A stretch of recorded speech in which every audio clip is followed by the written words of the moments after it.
धन्यवाद संजय जी। आप सभी ने अभी आदरणीय डॉक्टर रमन सिंह जी को पदाधिकारी बैठक के विषय में जो उन्होंने संबोधित किया वो सुना होगा। भ्रम की राजनीति, ऑपोजिशन जो भ्रम की राजनीति कर रही है, उस विषय पर भी आज हमारे सम्मानित अध्यक्ष माननीय जेपी नड्डा जी ने हम सबको संबोधन में बताया है। यह जो ब्रीफिंग है आज ठीक उसी प्रकार के एक भ्रम को लेकर, जो भ्रम आज कांग्रेस पार्टी फैला रही है और खास करके जम्मू कश्मीर जैसे एक सेंसिटिव राज्य को लेकर फैला रही है, उस विषय में है। हम सभी जानते हैं कि कांग्रेस केवल और केवल एक परिवार की ही पार्टी है। नेहरू गांधी के लेगेसी को, नेहरू जी और गांधी परिवार के लेगेसी को किस प्रकार आगे बढ़ाया जा सके और चाटुकारिता की पराकाष्ठा किस प्रकार बनाई रखी जाए, यही कांग्रेस पार्टी का ध्येय है। आज अखबारों में एक बहुत महत्वपूर्ण खबर छपा है। उसी विषय को लेकर भारतीय जनता पार्टी आपके सामने कुछ प्रश्नों को लेकर आती है। अखबारों में आज छपा है कि जो 2 दिन पहले कांग्रेस नॉन वर्किंग कमेटी की जो बैठक हुई थी, उस बैठक में कुछ महत्वपूर्ण सवाल कश्मीर को लेकर उठे थे। सीडब्ल्यूसी की बैठक में सीनियर लीडर कांग्रेस पार्टी के और सीडब्ल्यूसी के सदस्य तारिक हमीद कारा, इन्होंने कश्मीर को लेकर एक भ्रम का वातावरण बनाया और उन्होंने यह भी कहा कि जवाहरलाल नेहरू ही वो व्यक्ति हैं, हिंदुस्तान के प्रथम प्रधानमंत्री, जिन्होंने जम्मू कश्मीर को हिंदुस्तान में इंटीग्रेट किया, जबकि सरदार पटेल वह व्यक्ति है जिनकी भरसक कोशिश रही कि किस प्रकार से जम्मू कश्मीर को हिंदुस्तान से अलग रखा जाए। आपको जान के आश्चर्य होगा, आज अखबारों ने छापा है कि तारिक हमीद कारा ने यह भी कहा कि इस पूरे प्रयोजन में सरदार पटेल जिन्ना के साथ मिले हुए थे और जिन्ना के साथ मिल करके कश्मीर को हिंदुस्तान से अलग रखने की चेष्टा पटेल कर रहे थे। वहीं केवल और केवल पंडित जवाहरलाल नेहरू के कारण ही आज जम्मू कश्मीर हिंदुस्तान का हिस्सा है। बंधुगण, इससे कुछ प्रश्न उठते हैं। पहला प्रश्न उठता है, जब पटेल को इस प्रकार से विलीफाई किया जा रहा था, when Sardar Patel was being vilified in the CWC meet, did Sonia Gandhi, the president of Congress party, and Rahul Gandhi object to it?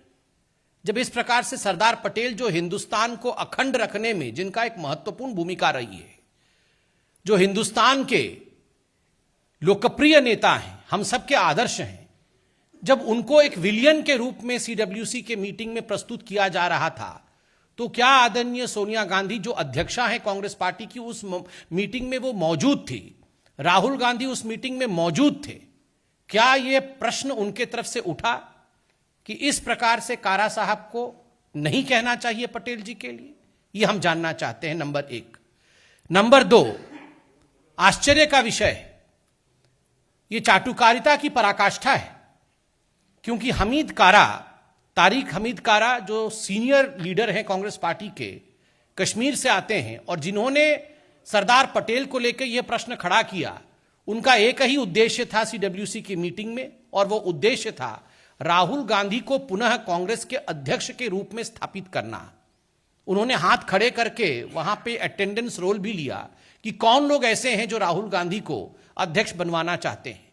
और इसी प्रकरण में उन्होंने कहा कि यह एक साधारण परिवार नहीं है, गांधी परिवार वह परिवार है जिसकी लेगेसी नेहरू जी से लेकर राहुल गांधी तक चली आ रही है, और इस पूरे प्रकरण में सरदार पटेल को उन्होंने नीचा करके दिखाया। तो स्वाभाविक रूप से चाटुकारिता, साइको फैंसी जिसे अंग्रेजी में कहते हैं, उसकी यह पराकाष्ठा है।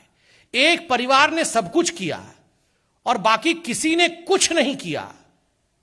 यह किस प्रकार की मानसिकता है कांग्रेस पार्टी की? आखिर कांग्रेस क्या कहना चाहती है? और यह परसों की बात है, आज अखबारों ने इसे छापा है, और सरदार पटेल जिन्ना के साथ मिले हुए थे।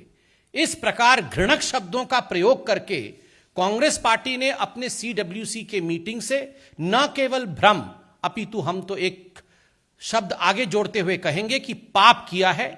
यह पाप का कार्य है।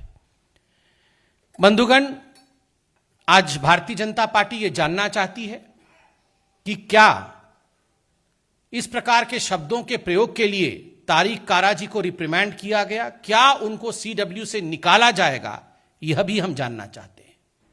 आपने देखा होगा चंद दिनों पहले किस प्रकार से वीर सावरकर जी को विलीफाई करना और उनके लिए भ्रम फैलाने का काम किया गया है। आज एक बात स्पष्ट होता है, अपने परिवार की लीगेसी को ऊपर रखने के लिए, नेहरू गांधी डायनास्टी को ऊपर रखने के लिए सुभाष चंद्र बोस हो, चाहे वीर सावरकर हो, चाहे सरदार पटेल हो, किसी को भी अपमानित करना हो, किसी के नाम पे भ्रम फैलाना हो, कांग्रेस पार्टी वो सब कुछ कर सकती है। जहां भारतीय जनता पार्टी आज विकास की राजनीति को लेकर आगे बढ़ रही है, वहीं आज कांग्रेस पार्टी भ्रम को लेकर आगे बढ़ रही है, भ्रम की राजनीति कर रही है। ये हम सब देखते हैं। यह एक गंभीर विषय है, अखबारों में आज प्रकाशित हुआ है। इन सब विषयों को लेकर भारतीय जनता पार्टी आज जवाब चाहती है। बहुत बहुत धन्यवाद। नमस्कार, मैं हूं मानक गुप्ता। अगर आपको हमारा ये वीडियो पसंद आया हो तो इसे लाइक और शेयर जरूर करें, और हां, हमें सब्सक्राइब और फॉलो करना ना भूलें ताकि आप देश और दुनिया की कोई खबर मिस ना करें। तो जुड़े रहिए हमारे साथ और देखते रहिए न्यूज़ 24।